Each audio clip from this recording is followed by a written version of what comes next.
How you doing? My name is Thunder and welcome to another episode of the Need for Speed Most Wanted car build.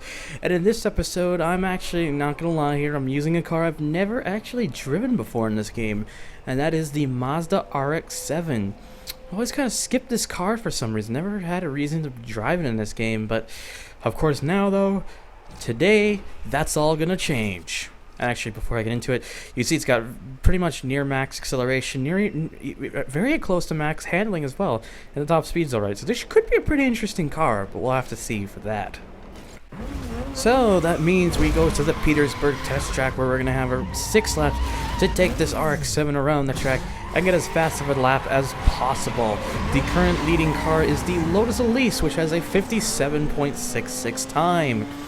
I don't think the RX-7 will quite get there, just my guess, but it could do quite well. And in fact, one thing here is noticing very well, this thing's got quite the amount of grip when it comes to handling. It's very sharp, which means we could probably take a lot of these at very good speeds. So we could be in good hands already. This thing could be quite a strong car for that very reason.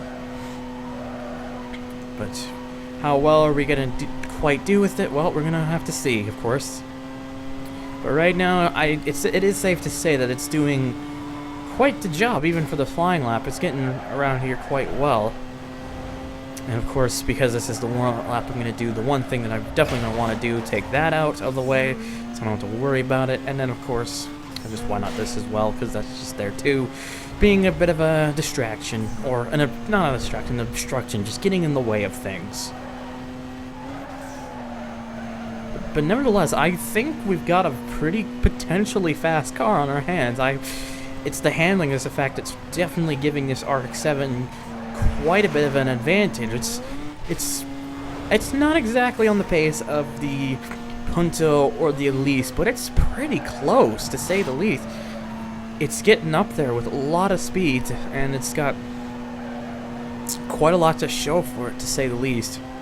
So we could potentially see this car possibly even reach the sub 1 minute mark, which I think, by the way this car's driving right now, that's gonna probably be my goal. I'd like to get this RX-7 into the sub 1 minute mark.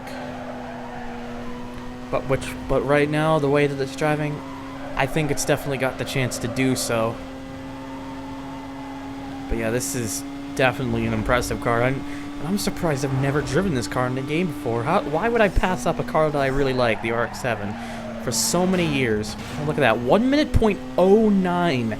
That is insanely close to the sub 1 minute mark.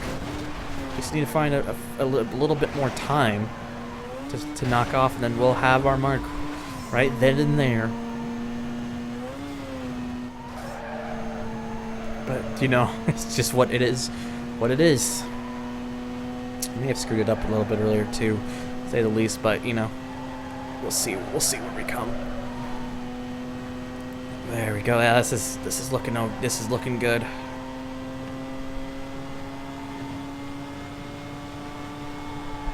Man, I am not gonna lie, this thing just really has the potential to be quite another surprise. I thought the RX-7 would probably be around the time zone of the Impreza and the Cobalt, to say the least, but no, it's looking like it's just a little better than what I was gonna give it credit for, to be honest. 1 minute .91. Okay, all those are now out of the way, so should be too much of an issue, you know. But yeah, this thing's the thing I really thought this RX-7 was going to do was, I thought it was going to be really slide heavy, like it was really going to want to slide around these corners quite a bit, but not so much the case here. It's just really all about the grip, which is kind of interesting because it's a rear-wheel drive car. But, you know, I guess that it is what it is, so you just run with it, to say the least. But nevertheless, we're doing quite well here, and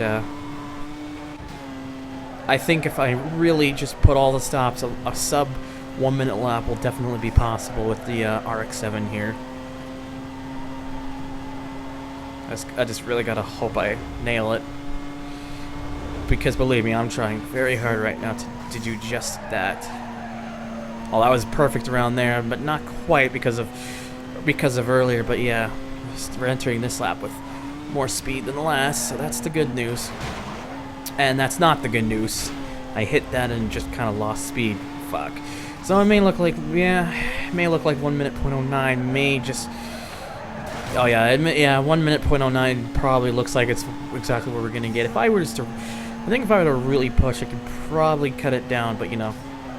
1 minute .09 still gives a really good, it still gives a really good indication of just exactly where this car lies pretty much in terms of performance for this track. Ooh, God. Okay, went a little bit wide on that, but that's okay.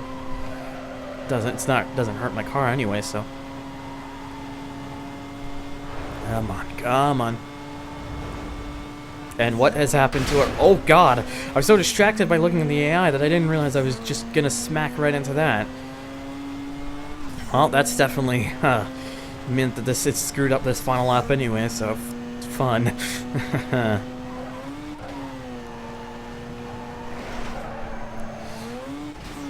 Anyways, but yeah, I do think though the 1 minute .09 is because I can only imagine if I were to really push, I could probably get a 15 somewhere around the 50, just high 59, but so it really wouldn't be too much extra time that I cut out, but you know, it's just unfortunate that I had to screw it up like I did.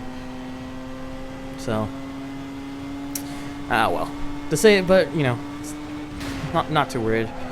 This is definitely competitive with the 911 Cura S, to say the least, so that's fine by me. And I don't know what happened to him there, but passing him by now, and you know, oops, that's what happens, I guess. But yeah, actually, I didn't even mean to hit the speed breaker there, but honestly, this lap I wasn't gonna beat my best time with that lap anyway, so it doesn't really matter. It's just a bit of a slidey finish, to say the least. But yeah, so there you go. That means that the RX-7 finishes off with a 1 minute .09, which pretty much means it sits at, I believe, 6th place, just below the Porsche 911 Carrera S and Corvette C6R, but does beat out the Mustang GT, Gallardo, and Cobalt. And I think at the next part I'm going to use another JDM car. Which one, though? You'll have to find out in the next part, so stay tuned for that. If you have any comments, feel free to leave them down below. And as always, thank you for watching, and take care.